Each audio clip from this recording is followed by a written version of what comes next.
네, 반갑습니다. 네. 여러분, 지난 목요일 날이 무슨 날인지 혹시 아세요?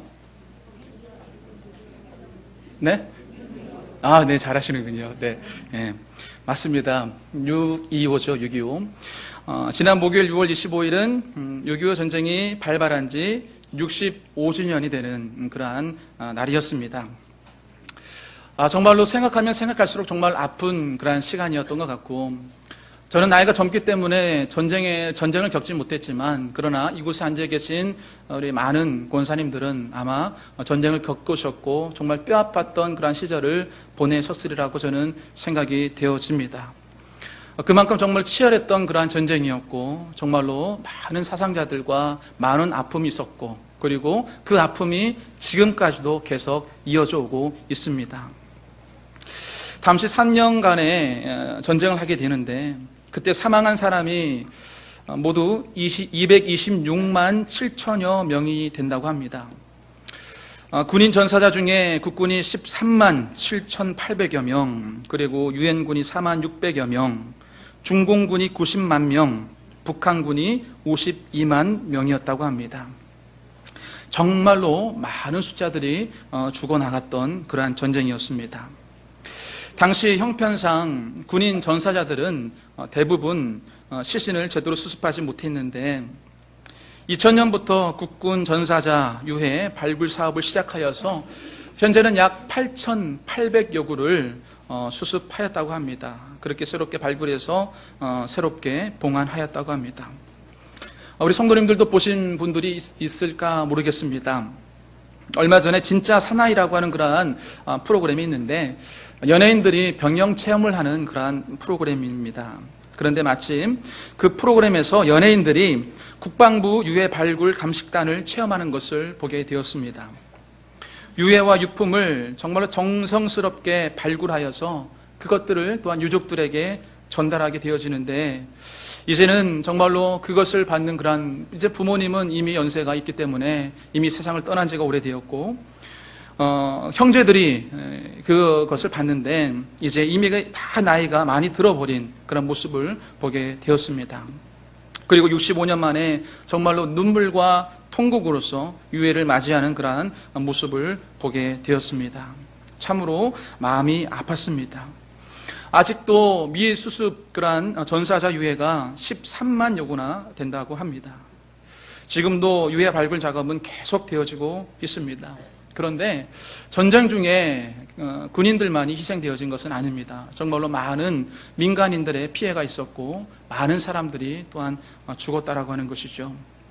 수많은 민간인들도 확인된 사망자만 37만 599명, 그리고 행방불명된 이들만 30만 3,212명, 도합 67만여 명에 이른다고 합니다. 이 숫자에는 공산군에 의하여서 정말로 무참하게 또한 죽임을 당한 기독교인들도 엄청 많습니다. 우리들의 순교자들은 비록 순국자들처럼 아무런 보상을 받지 못했지만, 아무런 물질적인 어떤 혜택을 받지 못하였지만, 그런데 하나님께서는 정말로 국가가 해주는 것과 비교할 수 없는 영원한 생명의 면류관으로 그 삶을 분명하게 인도하셨음을 우리는 믿습니다. 오늘은 우리가 순교자 기념주일로 지킵니다. 나라를 위해서 순국하신 분들, 그리고 신앙을 지키기 위해서 순교하신 그런 분들의 분들의 희생에 감사하는 그런 마음을 우리가 새롭게 하고, 성경 말씀을 통하여서 순교자들의 신앙은 어떠한지 한번 살펴보고 그 말씀 가운데 은혜 받는 시간이 될 수 있기를 간절히 소망합니다. 터툴리아는 이렇게 말했습니다. 순교의 피는 교회의 씨앗이다라는 그러한 말을 남겼습니다. 한국교회 역사 속에는 순교자들의 숭고한 순교 신앙이 흐르고 있습니다. 그리고 그 순교 신앙의 열매로 부흥과 성장을 우리가 이렇게 이룰 수가 있었던 것입니다. 이같이 정말 고귀하고 아름다운 순교 신앙 위에 한국교회가 세워졌다라고 하는 것, 그것은 정말로 우리 한국교회의 자랑이 될 수밖에 없는 것입니다. 오늘 우리가 함께 생각하며 은혜 받고자 하는 것은 바로 예레미야 선지자를 통하여서 우리가 함께 은혜를 받고자 합니다. 선지자 예레미야는 순교의 신앙으로서 그 삶을 살아나갔던 그러한 선지자입니다. 그뿐만 아니라 실제로 이 예레미야 선지자는 유대 전승에 의하면 애굽으로 끌려가고 나서 돌로 쳐 죽임을 당하여 실제로 순교하였다고 유대 전승에서 지금 이렇게 전해지고 내려오고 있습니다. 그렇다면 예레미야는 정말로 어떻게 순교의 신앙으로 그 삶을 살아갔고 끝내는 순교하는 그러한 삶을 살아가게 되었을까요? 오늘 우리가 함께 읽은 말씀은 예레미야가 하나님께 선지자로서 부르심을 받는 그러한 장면입니다. 하나님은 예레미야에게 하나님의 말씀을 전하는 선지자로 세우면서 이렇게 말씀하고 계십니다. 7절 말씀을 보면 이렇게 말씀하고 계세요. 내가 너를 누구에게 보내든지 너는 가며 내가 너에게 무엇을 명령하든지 너는 말할지니라 라고 당부하고 계십니다. 하나님이 주시는 이 말씀은 어떤 의미입니까? 너는 다른 사람이 너의 말을 귀 기울이든지 안 기울이든지 혹은 너의 마음에 들든지 아니 들든지 그 말씀을, 하나님의 말씀을 온전히 전하라고 하는 것입니다. 내 생각과 내 주장 또한 완전히 내려놓으라고 하는 그런 말씀입니다. 그리고 내가 겪고 있는 어떤 상황들, 내가 겪고 있는 어떤 분위기에 휩쓸리지 말고 담대하게 하나님의 말씀을 말하라고 하는 것입니다. 이렇게 하나님의 말씀만 전하기 위해서는 내가 철저하게 죽지 않으면 정말로 불가능한 것입니다. 하나님의 말씀을 들었을 때 우리는 그렇게 생각할 수도 있는 것이죠. 아, 저 말씀은 나를 향한 말씀이 아닐 거야. 그리고 저 말씀은 나에게 해당되지 않는 그런 말씀일 수도 있어 라고 생각할 수도 있습니다. 이 말씀은 그 말씀이 나의 삶 가운데 깊이 새겨지지 않고 내가 원하는 말씀이 아닐 때가 참 많다라고 하는 것이죠. 그런데 예레미야 선지자는 하나님의 말씀이 어떤 말씀이든지 간에 그 말씀을 철저하게 증거하는 삶을 살았다고 하는 것입니다. 내 자신을 온전히 내려놓았습니다. 정말로 사도 바울이 말했던 것처럼 내가 그리스도와 함께 십자가에 못 박혀서 나를 철저하게 부인할 때에만 바로 하나님의 말씀을 전할 수가 있는 것입니다.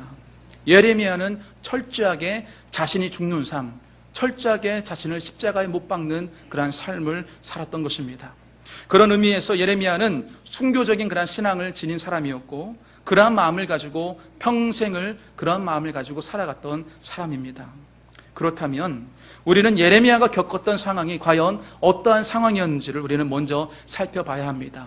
어떠한 상황이었기에 예레미야가 하나님의 말씀을 전하는 그러한 상황이 순교적인 그러한 신앙을 지닌 상황이 될 수밖에 없었는지 우리는 함께 귀 기울여 봐야 합니다. 예레미야는 요시야 왕이 다스릴 때부터 살았는데 이 요시야 왕이 애굽과의 전투에서 전사를 하게 됩니다. 그리고 전투에 승리한 애굽 왕 느고가 바로 이제 새 왕인 요시야의 아들 여호아하스를 애굽으로 잡아가고 대신 동생인 여호야김을 왕으로 세웁니다. 그런데 이번에는 웬일입니까? 북쪽에 신흥 제국이었던 바벨론의 느부갓네살 왕이 쳐들어와서는 그 여호야김을 바벨론으로 붙잡아갑니다. 그리고 8살짜리였던 왕자 여호야긴을 왕위로 세웠습니다. 그런데 그마저도 얼마 가지 못합니다. 석 달 열흘 만에 다시 그 여호야김마저 잡아갑니다. 그리고 전 왕 여호야김의 형제이고 요시야 왕의 또 다른 아들인 시드기야를 왕위에 올려놓습니다. 여러분, 듣는 것만으로도 참 복잡하시죠? 정말로 그 나라의 정세가 어떠했는지 너무나도 복잡하고 혼란스럽고 너무나도 위험하고 너무나도 아픈 상황 가운데 그들은 그 삶을 살아갔다라고 하는 사실입니다.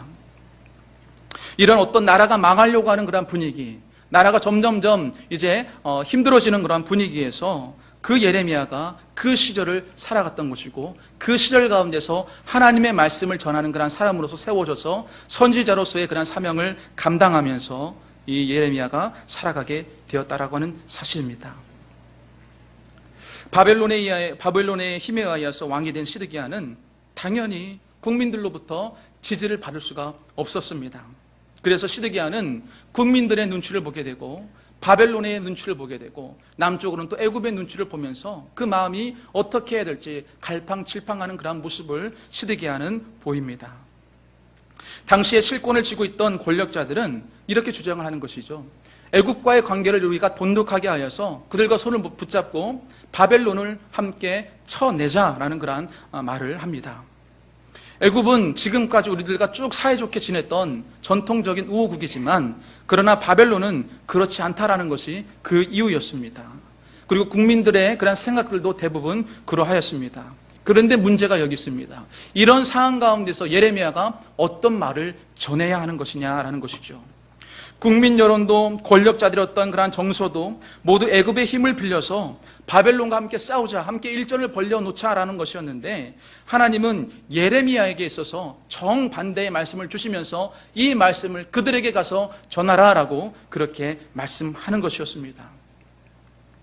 지금 민족들이 겪고 있는 것, 이스라엘 민족들이 겪고 있는 모든 위기는 바로 그 민족의 타락과 죄악 가운데서 온 것이기 때문에 하나님의 징계로 온 것이기 때문에 하나님께서는 바벨론을 징계의 막대기로 사용하고 계시다. 그러니 너희들은 그러한 바벨론의 징계를 너희는 순순히 받아들여라 라는 그런 것이죠. 그래서 바벨론에 항복하여서 나아가는 것이 하나님의 뜻이고 그리고 나라와 민족이 사는 길이라는 것을 예레미야는 전합니다. 어떻습니까? 그 당시에 정말 나라의 상황도 좋지 않고 너무나 어지러운 상황이고 너무나 어두운 상황인데 그 백성들은 정말 우리가 해방되길 원하고 평안한 삶으로 나아가길 원하는데 바벨론에 항복하여서 그 안에서 포로로 지내라니요. 정말로 많은 백성들과 많은 국민들이 팔짝 뛰면서 너무나도 싫어할 말을 예레미야는 했습니다. 예레미야라고 해서 그 말을 어디 하고 싶었겠습니까? 예레미야는 무엇보다도 하나님의 말씀을 알았기 때문에 누구보다도 마음이 아팠던 자였고 누구보다도 눈물을 많이 흘렸던 자였고 누구보다도 민족을 사랑했던 그러한 선지자였습니다. 그렇지만 예레미야는 전할 수밖에 없었습니다. 심지어 바벨론의 1차, 2차 침공 때에 바벨론으로 잡혀갔던 사람들이 그곳에서 독립운동을 하려 할 때에도 예레미야가 편지를 보냅니다. 뭐라고 편지를 보내냐면 너희들은 바벨론 정권에 협조를 해라. 그리고 그곳에 평안을 빌면서 자리 잡고 그냥 잠잠하게 살아가라라고 그렇게 편지를 씁니다. 그것이 하나님의 뜻이라는 것이죠. 하나님의 징계 회초리에 너희들이 반항하지 말고 그 징계 회초리에 순순히 순종해라 라고 하는 것입니다. 잠잠히 기다리면서 너희들의 죄를 참회하고 참회하고 있으면 하나님께서 이제 포로된 자를 분명히 해방시켜줄 그때가 있을 것이다 라고 외쳐대는 것입니다. 사람들은 이러한 예레미야의 말을 신앙적으로 받아들이지 않습니다. 저 선지자가 우리들을 죽음으로 내모는구나. 저 선지자들은 우리에게 악한 말밖에 할 줄 모르는구나 라고 생각하면서 예레미야를 일컬어서 민족관도 없는 바벨론의 아부하는 민족의 반역자, 배신자 취급을 합니다. 그리고 예레미야를 죽이려고 그들은 그렇게 노력을 합니다. 예레미야도 자기가 전하는 말을 싫어하는 것을 알고 있었지만 예레미야는 자신이 먼저 선지자로서 부름받았을 때에 하나님으로부터 선지자로서 부름받았을 때 그런 소명, 하나님께서 하신 말씀을 잊지 않았고 그 말씀을 예레미야는 어길 수가 없었습니다. 내가 보내는 누구에게든지 가며 내가 하는 무슨 말이라도 다 전하라고 하는 그 명령입니다.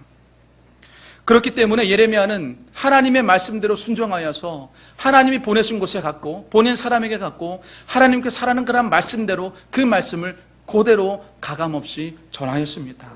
그렇기 때문에 예레미야의 앞길은 눈에 보이듯 뻔한 것이었습니다. 그 길은 고난의 연속이었고 아픔의 연속이었고 그 삶은 정말로 힘든 그러한 삶을 살아가고 있었습니다. 예레미야는 감옥에 갇힌 것이 한두 번이 아니고 살해 위협을 받은 것도 한두 번이 아니었습니다. 그렇지만 예레미야는 하나님의 명령을 어기지 않았습니다.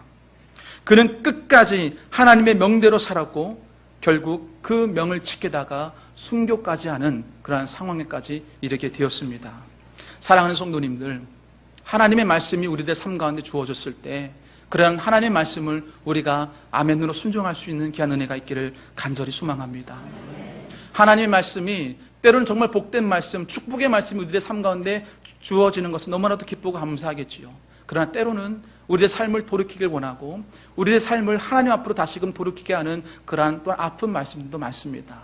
그러나 그 모든 말씀, 하나님께서 우리에게 주신 그런 말씀이기 때문에 그 말씀 우리가 철저히 따르고 순종하는 것, 어떤 세상의 흐름과 세상의 어떤 분위기에 상관없이 휩쓸리지 아니하고 항상 하나님의 말씀을 지키고 나아가는 것, 하나님의 말씀을 지키다 보면 때로는 우리가 손해도 보게 되어지는데 그런 손해도 감수하고 하나님의 말씀을 우리가 지키며 살아가는 것, 바로 그것이 우리들의 삶이 되어야 될 줄로 믿습니다.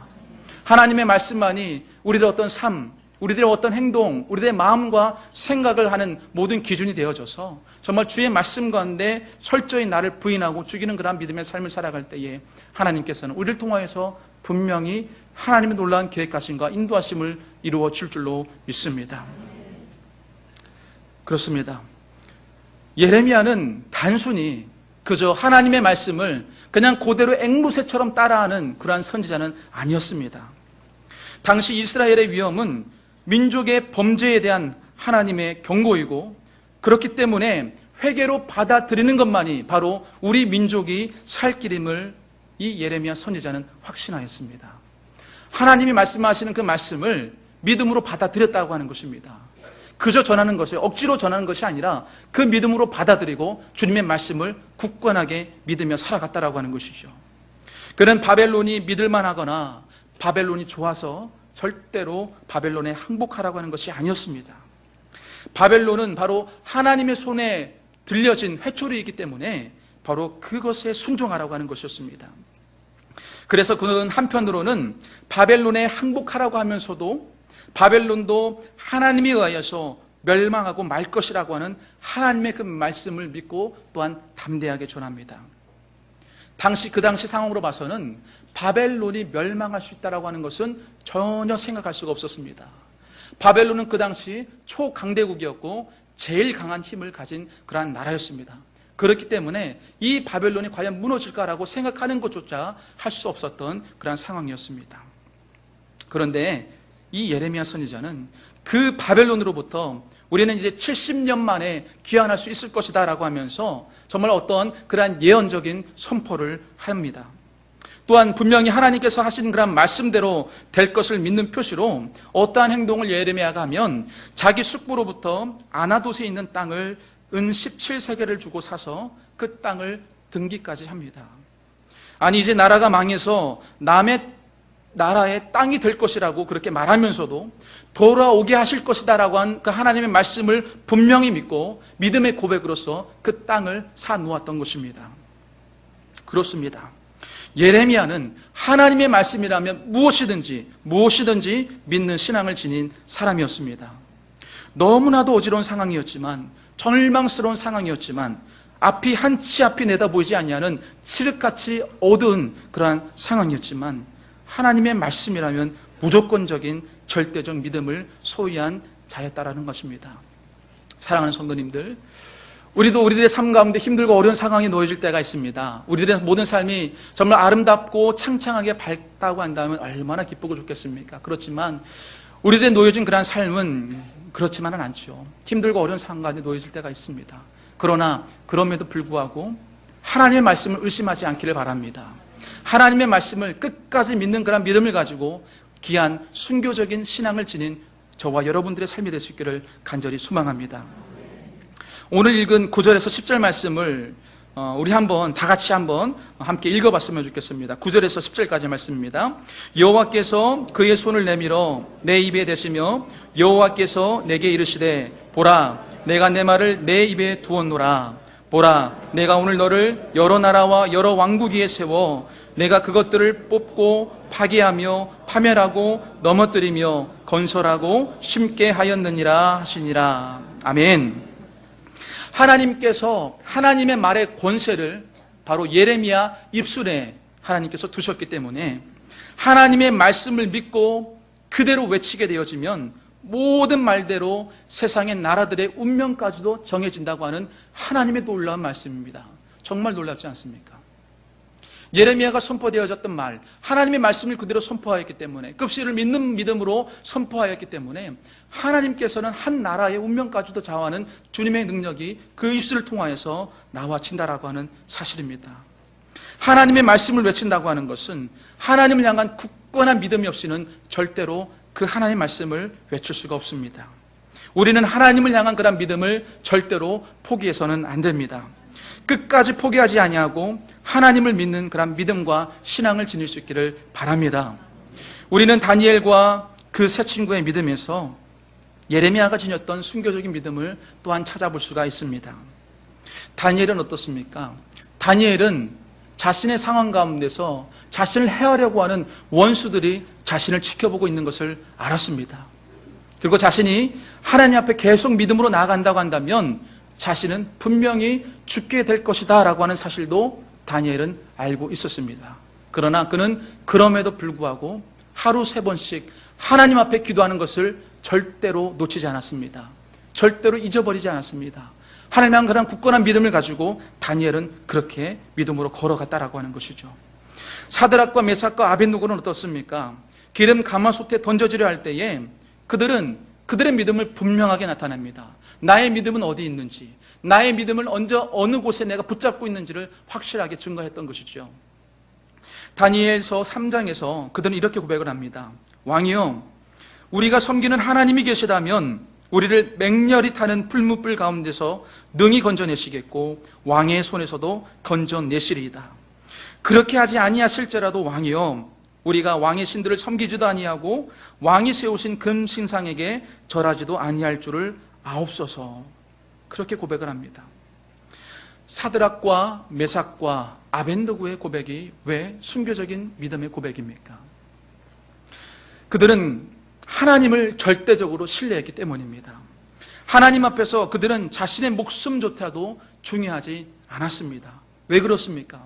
하나님은 영원하신 하나님이시고 하나님은 분별하시는 하나님이시고 하나님은 진리의 하나님이시기 때문에 그들은 목숨보다 중요한 하나님을 최우선으로 믿는 그런 믿음이 있었기 때문입니다. 예레미야도 그렇습니다. 하나님을 최우선으로 왔습니다. 하나님을 향한 믿음이 최우선이었습니다. 내 목숨보다 중요한 그러한 삶으로 여기며 그 신앙을 걸어갔던 것입니다. 사랑하는 성도님들, 우리가 정말 끝까지 하나님을 믿는 그런 믿음이 우리 마음 가운데 있기를 간절히 소망합니다. 하나님만 바라보는 믿음, 우리들의 생명이 없어질지라도 끝까지 하나님을 신뢰할 수 있는 그러한 믿음을 지닐 수 있기를 간절히 소망합니다. 또한 우리 8절을 함께 살펴보았으면 좋겠어요. 8절 말씀 우리 함께 읽어봤으면 좋겠는데 함께 읽어보겠습니다. 너는 그들 때문에 두려워하지 말라. 내가 너와 함께하여 너를 구원하리라. 나 여호와의 말이니라 하시고. 아멘. 예레미야는 이 말씀을 붙들었습니다. 이 말씀은 하나님께서 반드시 나와 함께할 것이고 어떤 상황에서든지 건져낼 것이다 라고 하는 하나님을 향한 분명한 구원의 확신이었습니다. 내가 하나님의 말씀을 그대로 전하는 것 때문에, 하나님의 그런 말씀을 그대로 그 사람들에게 전하는 것 때문에 내가 사람들에게 미움을 당하고 사람들에게 아픔을 당하고 옥에 갇히고 그리고 죽을 고비가 닥쳐온다 할지라도 예레미야는 나를 구원하실 그 하나님을 끝까지 붙잡았다라는 것입니다. 이 신앙은 무슨 신앙입니까? 이 신앙은 바로 부활의 신앙입니다. 우리들의 삶 가운데서 부활 신앙을 붙들고 살아가는 사람들, 주님께서 나의 인생을 분명하게 책임져 주시고 죽음조차도 나를 정복하지 못할 것이다 라는 부활의 신앙을 갖고 살아가는 사람들에게 있어서는 바로 주변의 환경 때문에 넘어지거나 낙심하지 않습니다. 주님을 향한 그런 믿음을 주변의 환경 때문에 어쩔 때는 내 믿음이 정말로 좋았다가 어쩔 때는 내 믿음이 약해졌다가 어떨 때는 하나님이 정말로 좋았다가 정말로 어려울 때는 하나님이 정말로 안 좋아졌다가 그렇게 변하지 않는다라는 것입니다. 죽음에서 건지시고 부활의 영광으로 우리를 초청하실 그 주님이 분명히 계시기 때문에 우리는 상황 가운데 흔들리지 않고 여러 가지 어두운 상황 가운데 우리들의 믿음이 약해지지 않는다라고 하는 사실이죠. 우리가 분명한 이러한 부활의 신앙을 지닌 저와 여러분들이 될 수 있기를 간절히 바랍니다. 전남 영광에는 염산교회와 야월교회의 순교 기념관이 있습니다. 6.25 때 염산교회와 야월교회에서 그 교인들이 순교를 당하게 됩니다. 염산교회는 그 목사님과 목사님 모든 가정과 자녀를 포함하여서 77명의 성도들이 순교를 당하게 되고 야월교회는 65명이 순교를 당하게 됩니다. 염산교회 성도 77명은 마을 앞 수문에서 손을 뒤로 묶고 그리고 목에 돌을 매단 채 모두가 다 수장을 당합니다. 그리고 야월교회 65명의 순교자들은 어른부터 어린아이 하나까지 한 사람도 달아나지 않고 순교하였다고 합니다. 신기한 것은 그들이 순교하면서도 통곡하고 무수하고 두려워하기보다는 서로 격려하고 서로 찬양을 하니까 그 소리에 죽이던 인민군들이 더 놀랐다고 하는 사실입니다. 그들의 마음에는 어떠한 마음이 있었습니까? 바로 부활의 신앙이 그 마음 가운데 굳게 자리 잡고 있었습니다.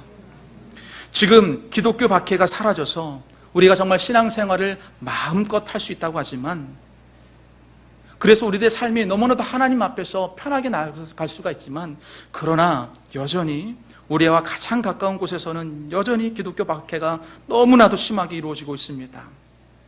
그곳은 바로 북한입니다. 북한은 2002년부터 13년째 기독교 박해 지수가 1위인 나라입니다. 전 세계에서 1위입니다. 2위는 소말리아가, 3위는 이라크가 그 뒤를 잇고 있습니다. 북한에서는 지금도 목숨을 잃어가면서 끝까지 신앙을 지키고 있는 신앙의 순교자들이 많이 있습니다. 동영상 하나를 함께 보았으면 좋겠습니다. 이 영상은 제가 2년 전에 너무나 마음 아파하면서 정말 눈물 흘리면서 그렇게 보았던 그런 영상입니다. 시간이 한 10분 정도가 소요가 돼서 성도님들과 함께 보고는 싶은데 약간 고민이 되었지만 그래도 함께 보았으면 좋겠습니다.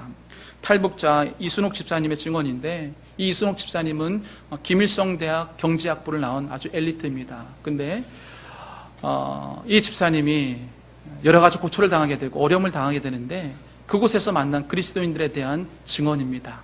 함께 이 영상을 보시면서 우리가 순교자적인 신앙을 어떻게 갖고 살아가야 될지, 그리고 우리들의 마음을 어떻게 마음을 다지고 살아가야 될지를 함께 다짐하는 그런 시간이 되었으면 좋겠습니다. 목이 메입니다. 저는 북한 함경북도 청진에서 태어나 근 50년을 북한에서 살았습니다. 그러다가 주님의 은총으로 96년 아들을 데리고 남한으로 올 수 있었습니다.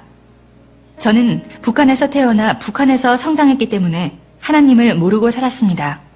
제가 영문도 모른 채 지하 감옥에서 모진 고문과 사형 선고까지 받고 사형 집행날 극적으로 사형을 취소한다는 통지와 함께 정치범 수용소로 보내졌을 때 수용소 안에서 겪은 북한 신자들의 모습입니다.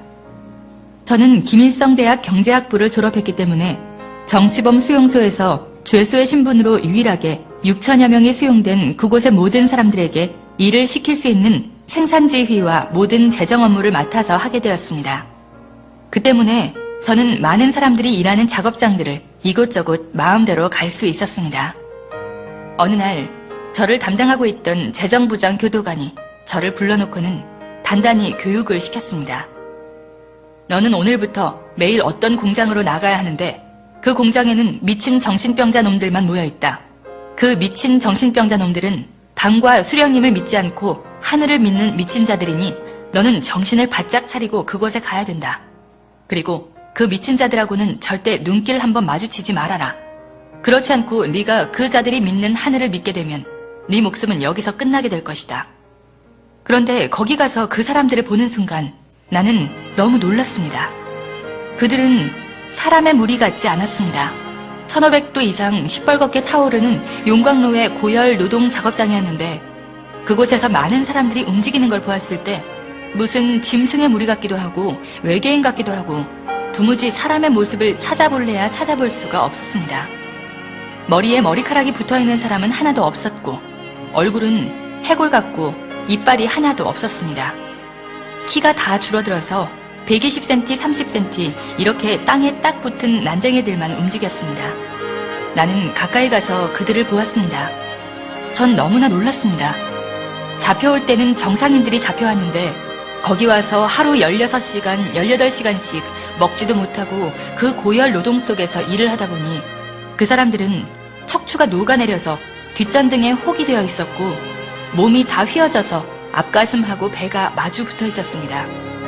그 사람들은 한결같이 모두 그렇게 육체가 망가져 기형이 되어 있었습니다. 아마 프레스로 찍어도 한 판에 그렇게 똑같은 모습으로 찍기는 힘들 거라고 생각합니다. 그 사람들이 일하는 작업장에는 교도관들이 수시로 드나들었는데 교도관들은 말로 일을 시키지 않았습니다. 소가죽 채찍을 윙윙 휘두르고 다니면서 묵묵히 일하는 사람들을 사정없이 내리쳤습니다. 예수를 믿는 그 사람들의 몸에는 옷이 입혀져 있지 않습니다. 저는 처음에 멀리서 그 사람들을 보았을 때 모두 다 검은 옷을 입고 있는가 했습니다. 그런데 가까이 다가가서 찬찬히 보니 그 사람들은 맨 살가죽에다 앞에 시커먼 고무 앞치마 하나만 걸치고 있었습니다.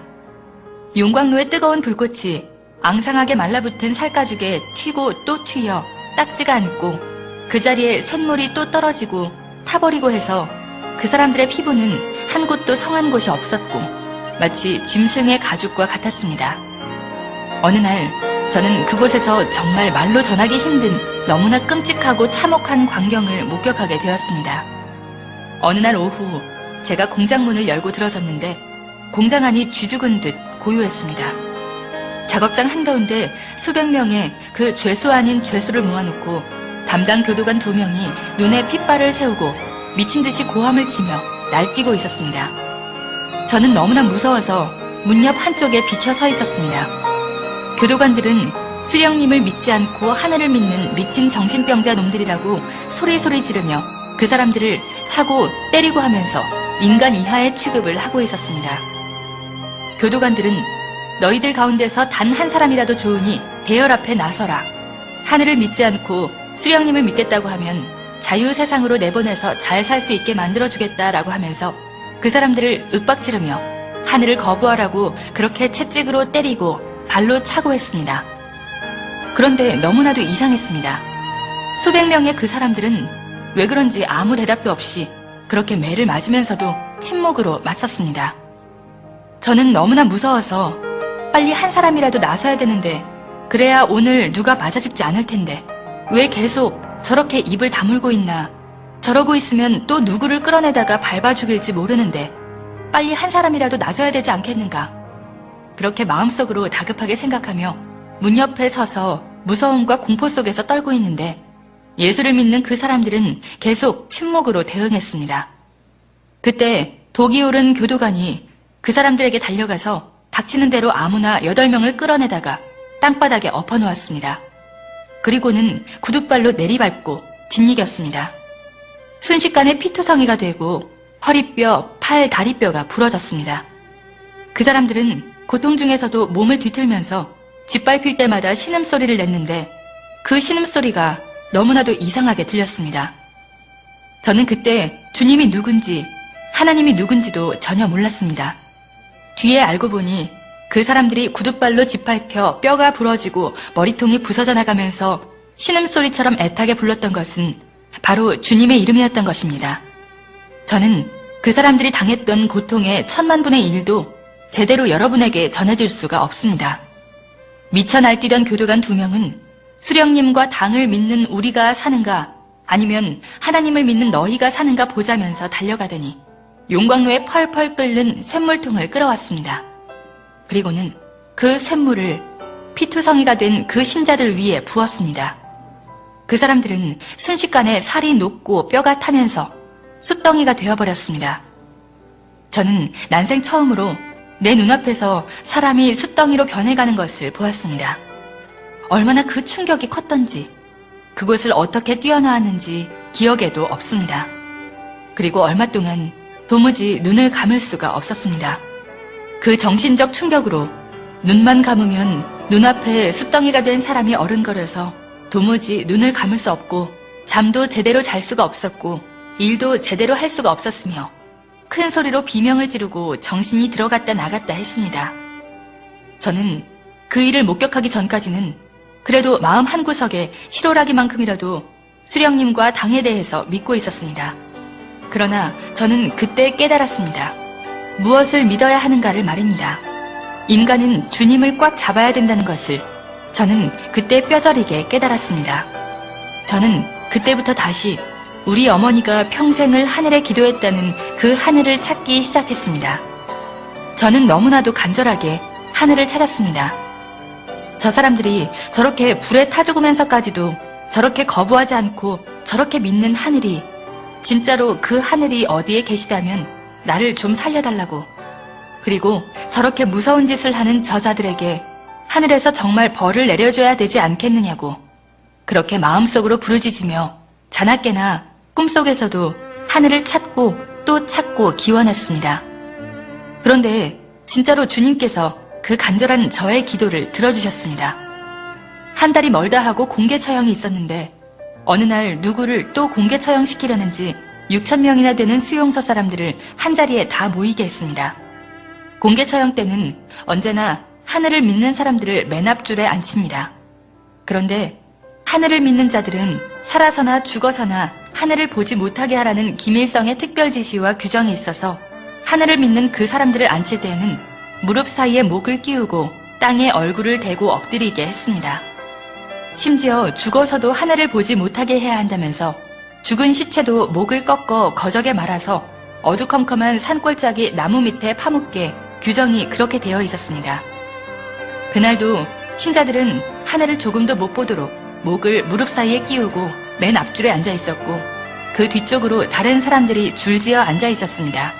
누구를 또 공개 처형하려는가 생각하고 있는데 갑자기 큰 소리로 내 이름을 부르는 소리가 들렸습니다. 저는 너무 놀라 쇠몽둥이로 머리를 한 대 맞은 것처럼 정신이 아찔하여 대답도 할 수가 없었고 일어설 수도 없었습니다. 그러자 간수들이 나를 끌어내다 앞에 세웠습니다. 내가 군중들 앞에 섰을 때 수용소 소장이 나에게 고마운 수령님과 당의 은덕으로 너는 이 시각에 석방이다 라고 통보를 했습니다. 바로 그 순간 목을 무릎에다 끼우고 맨 앞줄에 엎드려 있던 신자들이 내가 석방된다는 소리에 약속이나 한 듯이 동시에 고개를 번쩍 들었습니다. 그때 저는 그분들의 눈빛을 보았습니다. 그분들은 눈빛으로 간절히 말했습니다. 밖에 나가거든 자기들의 실상을 세상에 알려달라고. 지금도 제 가슴에는 그분들의 그 간절한 눈빛이 남아있습니다. 그리고 우리 어머니가 평생을 빌고 또 빌은 그 하늘이 한 번 들어가면 살아나올 수 없는 그 악명 높은 정치범 수용소에서 저를 살려주었다고 굳게 믿고 있습니다. 주님께서 저희 모자를 살려주셨기 때문입니다. 저는 북한의 수용소에 갇혀있는 그 신자들의 눈빛을 절대로 잊을 수가 없습니다. 저는 그분들이 이 시대의 순교자라고 봅니다.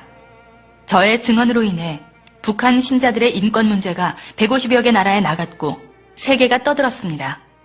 유럽의 지식인 100여 명이 프랑스에 모여 북한 신자들의 인권을 위한 성명을 발표하기도 했습니다.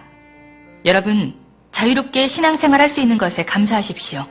그리고 북한을 위해 기도해 주십시오. 네, 어떻습니까? 저는 이 영상을 보고 너무나 마음이 아프고 북한을 위해서 정말 기도하지 않을 수가 없구나라는 그러한 생각이 들었습니다. 그전에는 북한을 향하여서 막연한 그러한 기도를 드렸다고 한다면 이 영상을 보고 나서는 정말로 마음속 깊은 그들을 향한 북한의 그리스도인들을 향한 순교자를 향한 기도를 할 수밖에 없었습니다. 이 영상을 보면서 저에게 주어진 그러한 삶, 나에게 주어진 그러한 신앙생활이 너무나도 귀하고 복된 것이었구나를 정말로 깨달아 알 수가 있었습니다. 그러면서 저의 신앙이 너무나도 부끄럽고 하나님 보시기에 너무나도 약한 것이었음을 또한 하나님 앞에 고백할 수밖에 없었습니다. 바로 우리 한국교회도 이러한 순교자들이 있었기 때문에 우리 한국교회가 이렇게 세워졌던 것이고 저는 북한도 저런 믿음의 순교자가 분명히 있기 때문에 북한도 하나님께서 분명히 건져내실 거라고 저는 분명하게 믿습니다. 우리가 정말로 그들을 위해서 함께 기도해 주십시오. 그리고 그들이 어떤 마음을 가지고 신앙생활을 했는지를 우리들의 마음속에 함께 같이 새겼으면 좋겠습니다. 저들은 고백했을 것입니다. 주님께서 나의 삶 가운데 부활이 되시고 생명이 되어 주신다고 하는 그런 부활의 신앙 고백이 그의 마음 가운데 분명히 있었을 것입니다. 나는 부활이요 생명이니 나를 믿는 자는 죽어도 살겠고 무릇 살아서 나를 믿는 자는 영원히 죽지 아니하리라 라고 말씀하신 예수님을 굳건하게 믿는 부활의 신앙이 그들에게 있었다라고 하는 사실입니다. 그러면서 그들은 외쳤을 것입니다. 그렇게 힘든 일들을 당하면서도 너무나도 아픈 일들을 당하면서도 마음 놓고 찬송 한 번 부를 수 없고 마음 놓고 주님 이름 한 번 외칠 수 없는 그런 상황 가운데 놓여 있었지만 그들은 마음속으로 외쳤을 것입니다. 너희들이 내 몸은 죽일 수 있어도 내 영은 어찌할 수 없을 것이다. 왜냐하면 주님께서 우리를 위해서 예배해 놓으신 영원한 나라가 있기 때문이다. 주님께서 생명의 멸관을 바로 우리들을 위해서 준비해 놓으셨다라는 그런 철저한 믿음의 고백, 끝까지 하나님을 믿는 믿음의 고백이 그들에게 있었을 것입니다. 순교자 기념주일인 오늘 우리가 정말로 본받아야 할 순교적인 신앙인 줄로 믿습니다. 우리가 살고 있는 이 땅은 기독교 박해가 있는 땅이 아닙니다. 너무나 자유롭고 편하게 너무나도 좋은 환경 가운데서 주님을 믿을 수 있는 땅입니다. 이러한 곳에서 살아가는 우리가 어떠한 순교적인 신앙의 삶으로서 우리들의 삶을 지키며 살아갈 수가 있겠습니까? 오늘 우리가 함께 나눴던 그런 말씀, 이 말씀을 우리가 머리로만 아는 것이 아니라, 지식으로만 아는 것이 아니라 우리들의 삶으로서, 우리들의 모든 행동으로서 살아갈 수 있는 저와 여러분들이 될 수 있기를 간절히 소망합니다. 우리가 이 땅 가운데서 그렇게 살아가는 것이 순교적인 신앙을 믿음을 가지고 살아가는 삶인 것이고, 그리고 우리가 이렇게 자유스러운 그런 신앙과 정말 복된 자리에 있다고 하는 그런 사실을 기억하면서 정말 힘들게 신앙생활하는 자들 위하여서, 북한에 박해받는 그리스도인들 위하여서 우리가 함께 그들 위해 기도로 힘을 모으는 것이 바로 우리들의 신앙생활이 되지 않을까 생각이 되어집니다. 말씀을 정리합니다. 사랑하는 성도님들, 정말로 하나님의 말씀만이 가장 진리이며 하나님의 말씀만이 가장 복된 것임을 마음 가운데 새길 수 있기를 간절히 소망합니다. 하나님 말씀을 우리들의 모든 삶 가운데 기준으로 삼아서 하나님의 말씀대로 살아가는 저와 여러분들이 되길 소망합니다. 또한 우리가 주님 앞에 나아갈 때에 주님을 향한 절대적인 믿음, 주님만이 나의 삶 가운데 구세주가 되시고 주님만이 우리들의 모든 인생의 전부가 되어 주신다고 하는 그런 믿음의 고백을 온전히 올려드릴 수 있는 저희들이 되길 간절히 소망합니다. 무엇보다도 영원한 승리를 허락해 주신 그런 부활의 신앙을 가짐으로 인하여서 우리가 갈 수 있는 그런 거처가 있고, 우리가 죽음에 넘어지는 것이 아니라 죽음을 이기고 영원한 주님의 품 안에 안길 수 있다고 하는 사실을 우리가 항상 기억하면서 어떤 상황 가운데서도 주님을 바라볼 수 있는 믿음을 지닌 저와 여러분들이 될 수 있기를 간절히 소망합니다. 바로 우리 한국교회가 이 순교자들의 신앙으로 세워졌다고 하는 사실을 기억하면서 우리 모두가 하나님 앞에서 순교의 신앙으로 우리들의 삶을 살아갈 수 있는 하나님 나라의 진실한 백성, 하나님 나라의 진실한 주님의 자녀가 될 수 있는 저희들이 다 될 수 있기를 주님의 이름으로 간절히 축원합니다. 아멘. 하나님, 우리를 하나님의 자녀로 삼아주시고 이렇게 자유롭게 주님을 마음껏 찬양하며 예배할 수 있도록 은혜 베풀어 주심에 감사합니다. 그러나 우리가 이렇게 마음껏 예배할 수 있는 것은 먼저 우리들 앞서 있었던 순교자들의 숭고한 순교 신앙이 있었기에 가능한 것이었음을 고백합니다. 주님, 우리가 마음껏 자유롭게 예배할 수 있다고 하여서 우리들의 신앙까지 자유로워지지 않게 하여 주옵소서.